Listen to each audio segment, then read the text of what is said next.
Having a baby is a joyous time for most people, but it can also be a stressful time. Between choosing an obstetrician, knowing when to start prenatal vitamins, and which labor option is best. Joining me today to help answer these questions and more is Dr. Stephen Dabro. He's an OBGYN with Summa Health. This is Healthy Vitals, a podcast from Summa Health. I'm Scott Webb.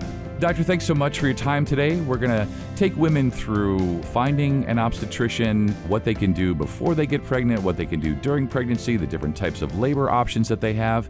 Before we get rolling here, though, what are some things that women should ask when they're looking for an obstetrician? I think, one of the biggest things that women should consider, and usually we kind of overlook it, is the demeanor of the physician. Basically, somebody who literally has the same sort of, not just a value system, but same sort of disposition as they do. It's common that they ask about the education and the training and stuff like that, but they need to find out basically the mannerisms, the disposition of that physician, because if they don't jive with that physician, obviously it's going to adversely affect their whole pregnancy and the whole reaction with them. So one of the things that I do recommend is that they should take time to request an interview with a prospective physician. I mean, physicians will do this. They will actually say, yes, you can come in and you can have 30 minutes in which you can talk with me. And that way they can get a feel for the physician, they can get a feel for the office staff and the office environment. Because sometimes, it's not just the physician. Sometimes dealing with the office, which they will interact with greatly, can really affect how they feel about that physician.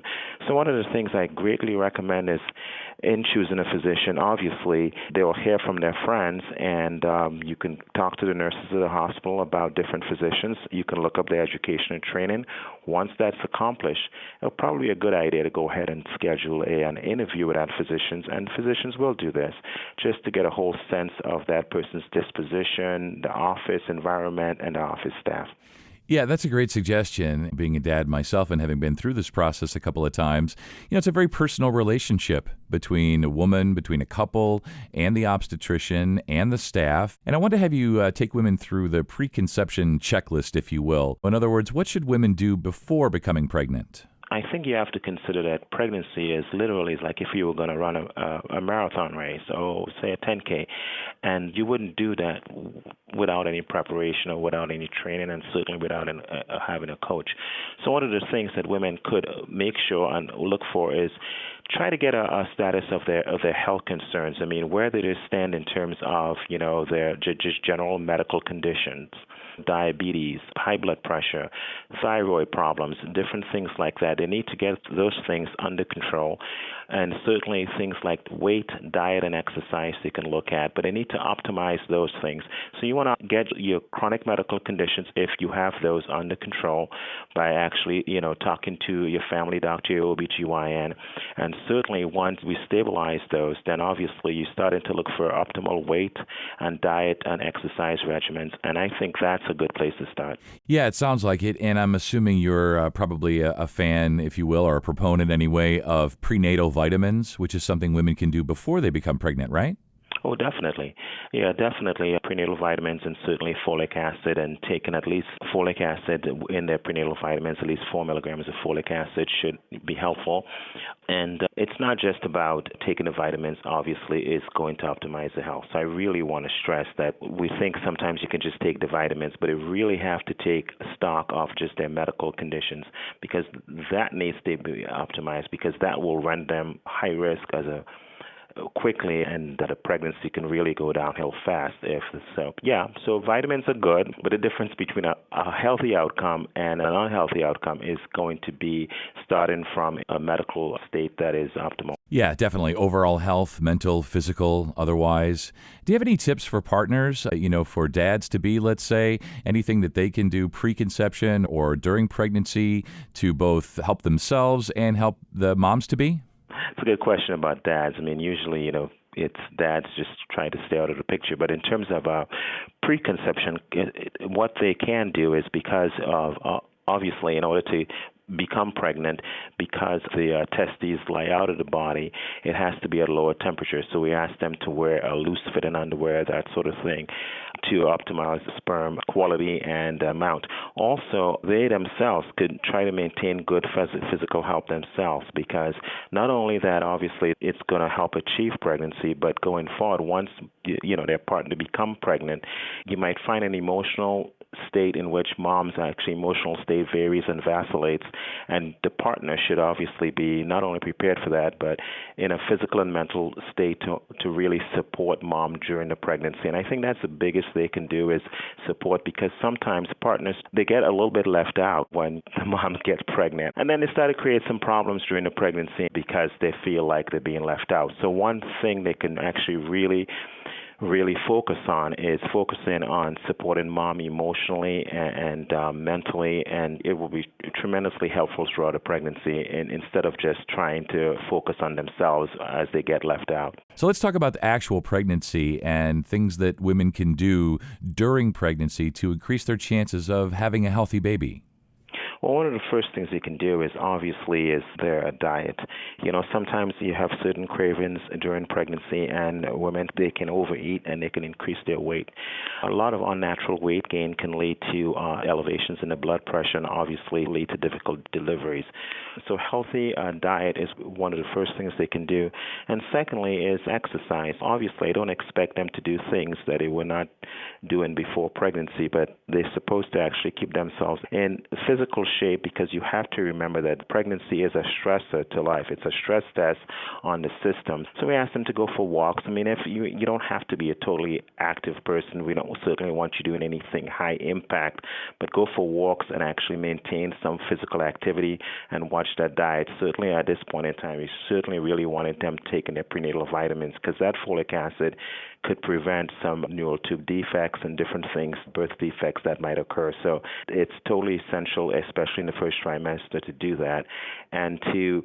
But again, like what we talk with dads, it's important for mom to actually maintain their psyche, because just having a mental stress and emotional stress in a relationship, obviously, we can't really overstate how much that affects the pregnancy. And we find that sometimes, these can lead to spontaneous miscarriages early in the pregnancy just due to stress. So lowering stress, moderate exercise, and a healthy diet is probably the big things they can be doing. And so, doctor, when we talk about labor specifically, what are some of the different options that are available during labor? There's really four main areas in which I think women should look at when they go into labor, and it's basically a support person, having a support person, the labor environment itself, labor in positions, and pain relief, and obviously now choices during and after delivery. So with that in mind, having support in labor obviously it certainly increases the chances of a healthy delivery and actually shortens the time the mom spends in labor. Some women might actually choose to have a specialized person that is called a doula, which is specially trained to provide that emotional and physical support.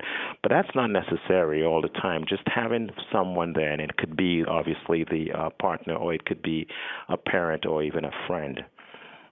The labor environment is important also, and moms-to-be should know that they can request few interruptions as possible. The nurses and doctors coming in a quiet environment. They can actually have clear liquids and ice strips that they can eat, and in some cases, some physicians do allow their patients to actually eat solid food to keep up their energy level during labor. And they can ask to limit examinations or decrease the amount of fetal monitoring that we do.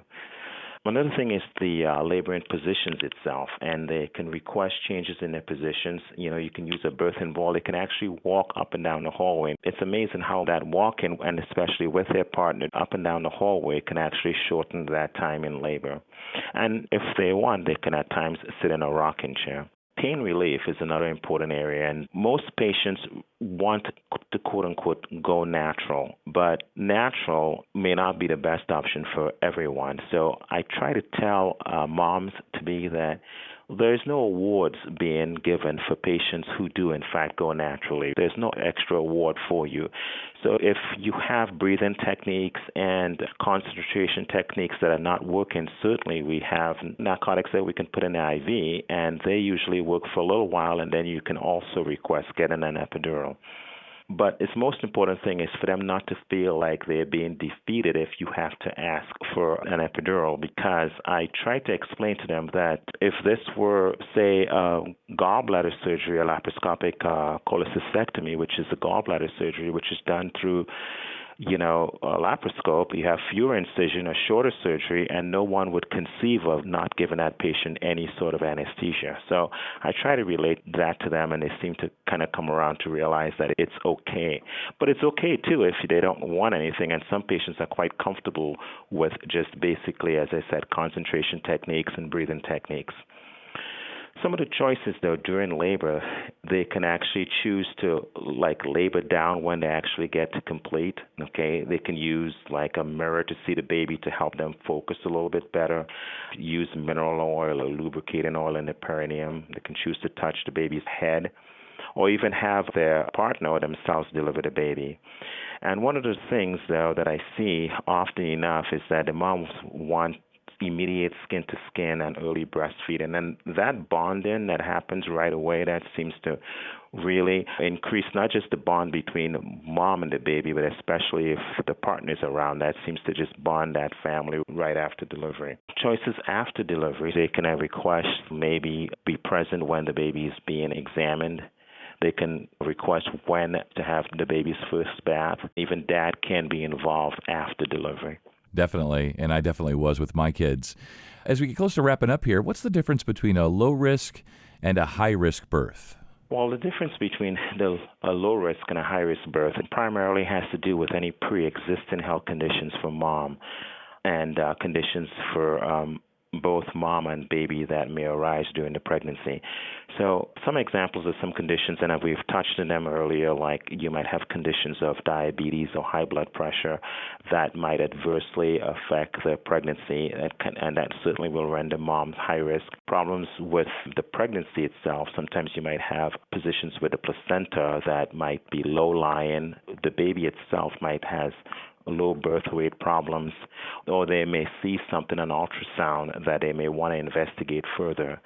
But it's important for mom to know that whether their pregnancy is low or high risk kind of depends on their specific situations.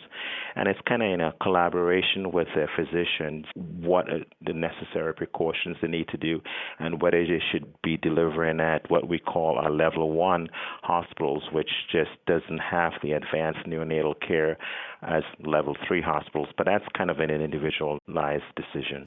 Yeah, it sounds like it. This has been a great conversation today, Doctor. As we wrap up, what are your takeaways for women, whether it's choosing an obstetrician, preconception, during pregnancy, labor options? What are your takeaways?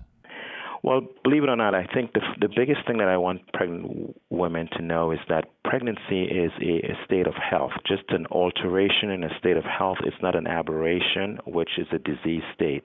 So being a state of health, what they have to know is that usually it involves a partnership and a coach in a state of health. Okay, so the things that it's happening to them, sometimes they feel like it's really unnatural, and you have to kind of bring them around to remind them that this is a healthy state, this is normal, this is what your body is designed to do, and in partnership with your obstetrician or midwife, you could have a healthy and safe outcome. Yeah, that's great. As you say, this is healthy, this is normal, and there's individualized care and so much support available to have healthy moms, healthy dads, healthy babies. So, Doctor, thanks so much for your time today. You stay well. You too. Thank you very much. For more information, visit sumahealth.org/maternity. And if you found this podcast helpful and informative, please share it on your social channels and be sure to check out the entire podcast library for additional topics of interest. This is Healthy Vitals, a podcast from Suma Health. I'm Scott Webb. Stay well, and we'll talk again next time.